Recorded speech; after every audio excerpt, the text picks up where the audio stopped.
Welcome back to the channel, and in today's video I'm going to show you guys how to change your Instagram font style. It's actually really simple to do. So you guys are just going to head over to your web browser, whether you're on Android or iPhone, and there's a couple different websites you guys can go to. The first one that I'm going to show you guys is called yaytext.com. So yaytext.com, and I'll actually have this in the description for you guys just to click on if you want. But this is one of the websites. This one's not as nice as the second one I'm going to show you guys. But it's really, really easy to use. So you just type out whatever you want here, like test, just say. Then if you scroll down, you'll see that there's lots of different options. Like there's one with a line straight through like that, long slash, double underline, lightning above. So there's a couple different options on this website. I do prefer the second website over to this one, just because I find that it's more easy to read and everything like that.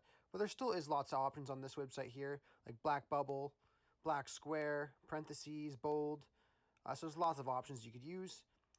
So I'll show you guys the next site really quick as well. It's actually called fontsinsta.com.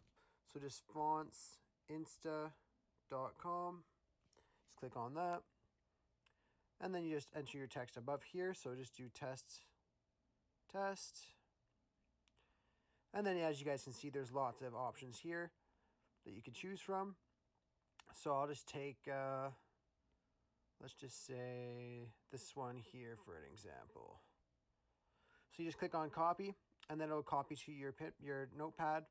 You want to go out and head over to Instagram here really quick. And then you just want to leave a comment in the random video. So I'll just leave a comment on this video right here. And as you can see, your font is now custom.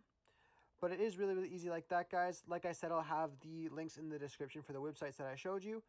If you guys like this video, be sure to leave a like on it and subscribe for more content. Thanks for watching.